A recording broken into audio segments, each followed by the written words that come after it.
New York Attorney General Letitia James gets nasty with Donald Trump in order to keep her base happy, but Donald Trump gets several big wins, each of which I'll break down for you live tonight. America Last Senator Mitch McConnell announces he will finally step down from Republican leadership just before the election, and most of us couldn't be happier. Nikki Haley has wasted $75 million on her election campaign, only to get significantly less votes than projected. And over 100,000 people voted no confidence in Joe Biden in the state of Michigan. Thank you guys so much for liking and sharing these videos. It really helps me out. So thank you so much. When you hit that like button, it tells YouTube to send this information out to more people. So thank you so much. And please share this on Facebook and over on Twitter. Okay, just in, Senate Minority Leader Mitch McConnell has announced that he will finally step down from his leadership role in November. While addressing Congress, Mitch McConnell claimed that Father Time remains undefeated and that it's time for a new generation to take over. With the time frame given, it's clear that Mitch McConnell doesn't want to step down before a new president takes office.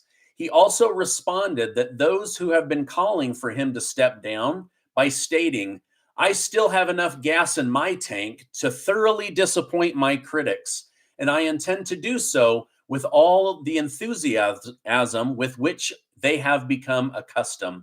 Well, I feel like Mitch McConnell was speaking right to my heart because I am a disappointed critic, and I couldn't be happier that he's finally stepping down and letting somebody that cares about the United States of America to finally step out of his shadow.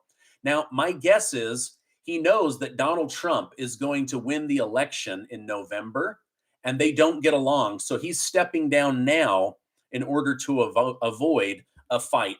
But please let me know in the comments, do you think that this is good for Mitch McConnell to step down, or has he actually been a good leader? I want you to write good if it's good that he steps down, and bad if you think he's been a bad leader. Let me know down below. All right, with the end of McConnell's leadership finally in sight, Mitch McConnell doesn't seem to want to end his legacy by siding with Democrats. To respect requests from conservatives, Senate Leader Mitch McConnell and number 2, John Thune, called on the chamber of the Senate to conduct a full trial on Biden's border chief, Alejandro Mayorkas. John Thune stated the House of Representatives has determined that Secretary Alejandro Mayorkas has committed impeachable offenses. That issue will come before the United States Senate. I believe the Senate needs to hold a trial. Now, I don't know that anything will come of this, but it's time that the Senate and the House of Representatives get down to business and start getting rid of people that are obviously out to destroy the United States. And so I'm so glad that they are finally doing something. All right, now listen to this. Late last night, the Associated Press announced that former President Donald Trump had won Michigan. While only losing to Trump by 20 points in her home state of South Carolina, Nikki Haley lost to Donald Trump by over 35 points in Michigan. It was a complete and total blowout. Now, Nikki Haley is now Donald Trump's final Republican competitor in the 2024 presidential race. Unfortunately, she seems to enjoy wasting people's money instead of accepting defeat and filing behind Donald Trump. It's currently estimated that $76 million has been spent so far on Nikki Haley's campaign. Now, she spent almost all of this money mocking and trying to take down Donald Trump instead of actually saying how she was going to make the country better and take out Joe Biden. So even though I used to like her, her focus was completely off when it came to running for president of the United States. Now, thankfully, Republicans don't have to worry about much more money being spent on her bashing of Donald Trump. The truth is, her funding has been decreasing a lot since she lost big time in Iowa.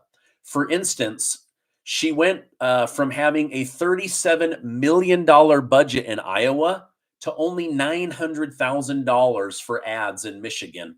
That's a huge, huge difference. Now, it's currently expected that Nikki Haley will drop out of the race after Super Tuesday, which is on March 5th. Considering this is the day that most states hold their primary elections, I don't see her staying in the race much longer unless she decides to go the Senator Bernie Sanders route, which is raising $5 to $20 from hundreds of thousands of people. But honestly, I don't know that there's hundreds of thousands of people that will support her once they realize that she's going to lose. Okay, now speaking of Michigan, this is just absolutely delicious, everybody. Michigan has this really interesting feature on their election ballots. One of the bubbles you can fill in if you don't like the candidates that are available is something called uncommitted. Basically, it's a vote of no confidence, and it's also a way of saying whoever's running, I don't really have any confidence in them as the person. Well, over 100,000 Michigan residents voted uncommitted in the Democrat voting bloc, meaning they do not want Joe Biden to be their president. Over 100,000 Michiganders said, goodbye, we don't want you anymore. Now, election experts are freaking out. They say that this is a telltale sign that Joe Biden is heading into November with a lot of people simply having no desire for him to be their president. Let me know down below, would you have voted that you are not confident? I want you to write that you would vote against Joe Biden if you would say uncommitted. Let me know. I want to hear from you guys. All right, now let's shift our focus to Donald Trump and Joe Biden. The presidential race will ultimately come down to who wins the most swing states. So I've dug in and done research. According to Emerson Polling, Donald Trump is leading Joe Biden in 7 of the 7 swing states. I mean, 100% of the swing states are saying, yeah, I'm tired of giving all my money in taxes so that you can give it away to foreign countries and endless wars. I'm tired of groceries being ridiculously overpriced, gas prices being high with no permission to unleash the power of the American energy industry. They're saying, absolutely, we do not want Biden to be our president. Now, surprisingly, it does seem that having RFK Jr., the third-party candidate, is actually helping boost Donald Trump's numbers. The reason we know this is because when he's factored into the same polls, Trump's lead over Joe Biden goes up even more. So once RFK Jr. drops out, Donald Trump is absolutely going to skyrocket even higher than he is right now. Initially, there was a huge blowback when Donald Trump got hit with multiple legal battles. In 2023, it did not look good for Donald Trump. Somehow, Democrats took larger-than-life Donald Trump and made him into the underdog, made him into the person that people are like, wait a minute, I think this guy might be getting screwed. And they made him even more popular, which is contrary to every previous election. However, the American people seem to be waking up to the fact that most of these trials are politically motivated shams meant to hurt the Trump family versus seeking actual justice. Now, listen, Americans love justice, and going after your political enemy is something that Vladimir Putin does, and it grosses out the American people. So there's no question that most people think Donald Trump is being politically witch hunted, and that they are using lawfare to go after Joe Biden's political opponent. You know it. I know it. We can all see it. The only people who can't see it are the people who don't want to see it. Okay, now, over in the state of Georgia, we just had Governor Brian Kemp admit that DA Fani Willis is prosecuting Donald Trump regarding alleged election interference in a very politically motivated way.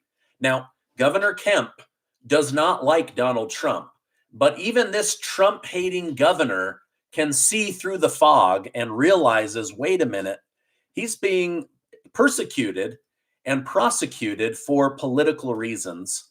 Governor Kemp stated, "It's hard to believe that a process that I think many people, including myself, believe is very political, regardless of the merits behind the case, has gotten even more political now because of Fani Willis's actions and those of Mr. Wade."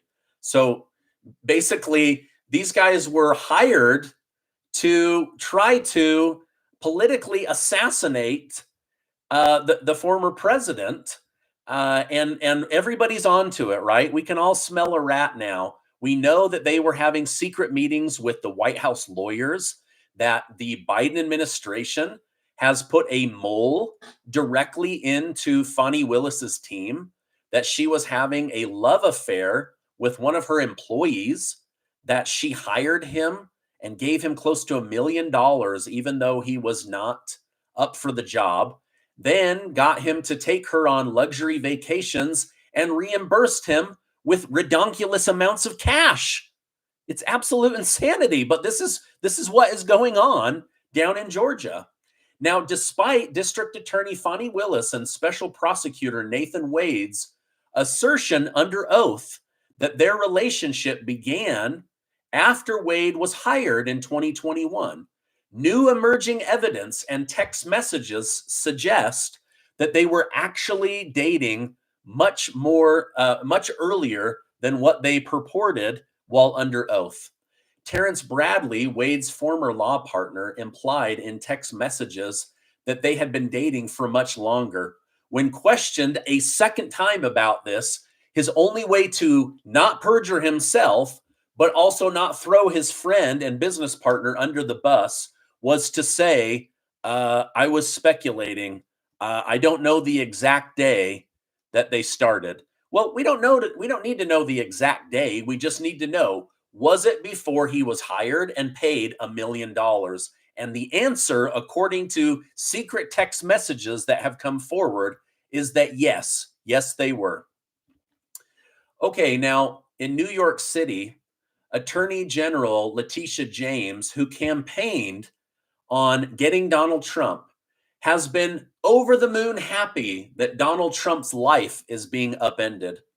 Instead of being professional and behaving like an attorney general for one of the larger states in the nation, Letitia James is openly mocking Donald Trump on Twitter by posting updates on how much interest he owes on the $355 million fine that she imposed for alleged financial fraud of which every bank testified, we did not feel it was fraud and we didn't lose any money.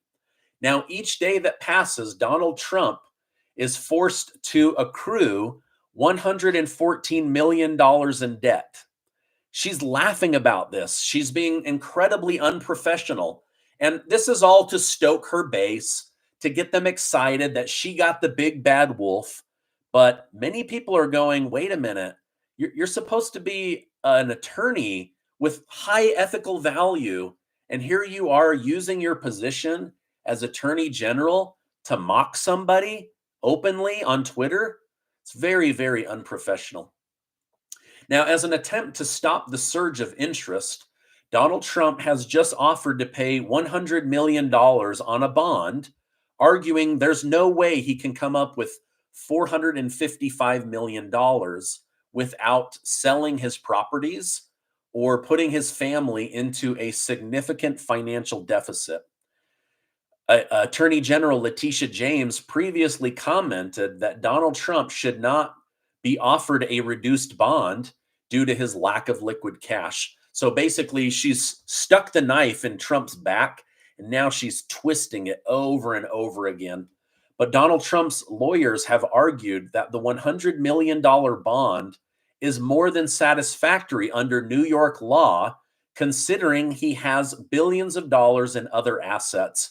But they don't care about that. The entire purpose of this was not to prove that Donald Trump committed fraud, but to financially bring him to zero so that he couldn't campaign and so that he couldn't run for president. They're literally trying to, you guys, the fine that they gave him was the amount of liquid cash he had at the time of the beginning of the lawsuit. That's how they came up with the number, right? Now, this goes against the Eighth Amendment to hit somebody with overly aggressive fees and fines, but they don't really care, right? They're not about the Constitution and the Bill of Rights. They're about getting Donald Trump and making sure he never gets anywhere near the White House. Well, I'm sorry to say that he's going to be president of the United States, and Joe Biden is going to lose. And then I worry for these people because it's going to be really ugly. And all of this is going to be proven.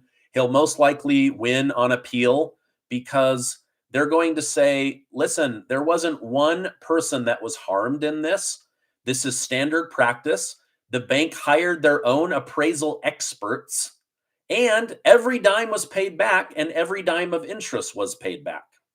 Okay, let's get into some good news for Donald J. Trump. Donald J. Trump got some very good news today.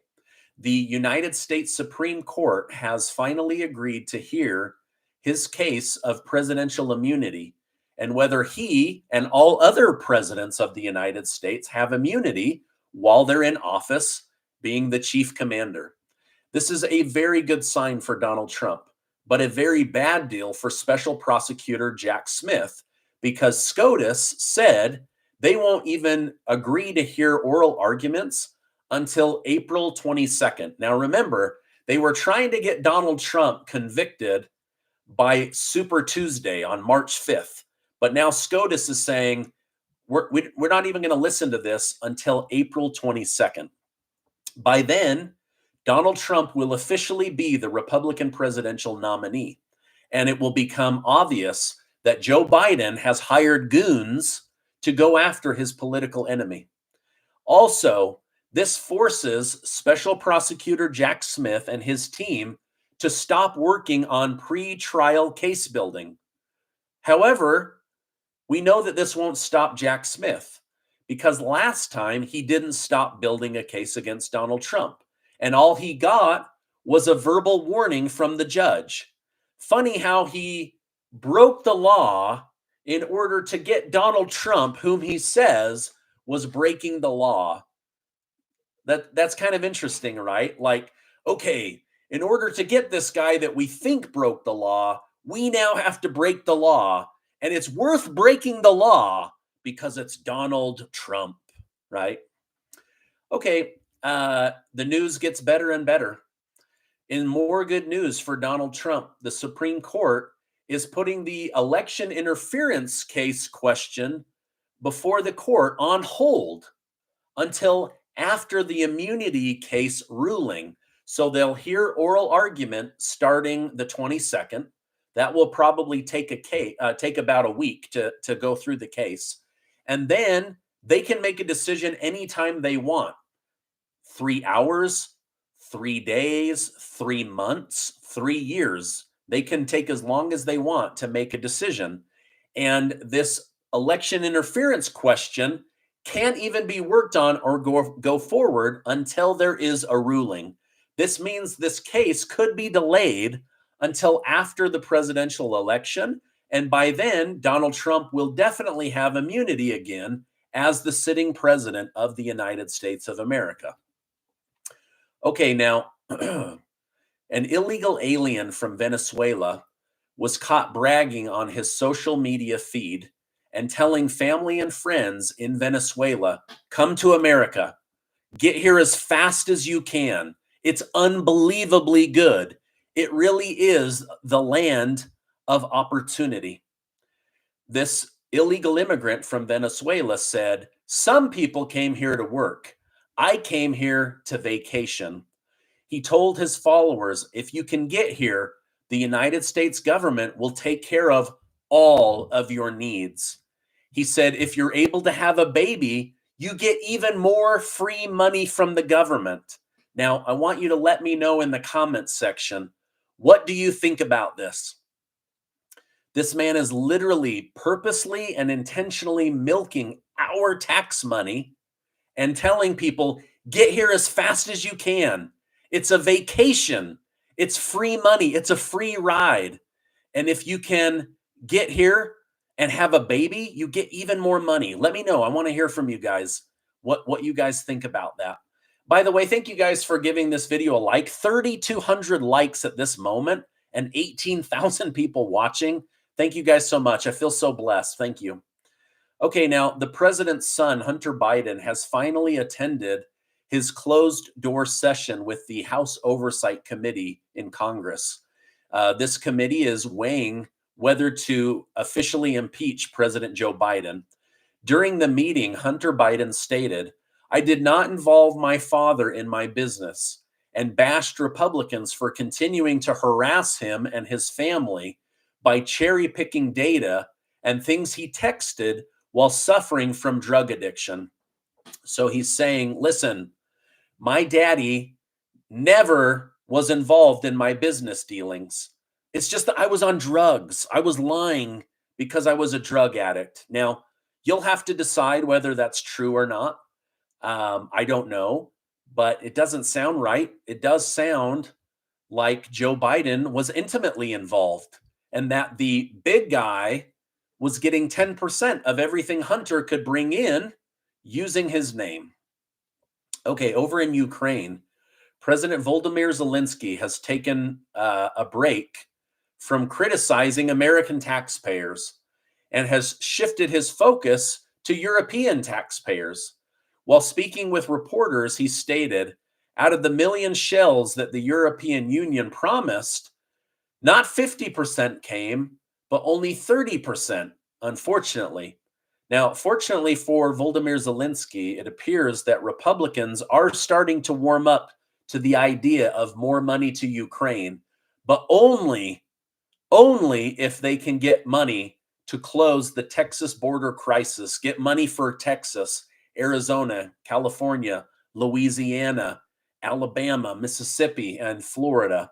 We'll see what they end up doing. But Republican Representative Brian Fitzpatrick is trying to force a vote to have a standalone bill to get Ukraine funding from American taxpayers. Here's an idea, and this is crazy, right? How about a standalone bill for America? How about a standalone bill for our schools? A standalone bill for our senior citizens, our veterans, and for heaven's sakes, a standalone bill to fix the border, close the border. That's all we're asking. You can give money to Ukraine. I don't think it's going to help them win, but you should 100% be giving money to fix the border invasion. Pretty crazy. All right, now this is my update for today. Thank you guys so much for being with me tonight. I want to remind you that you are amazing. I really, really believe that.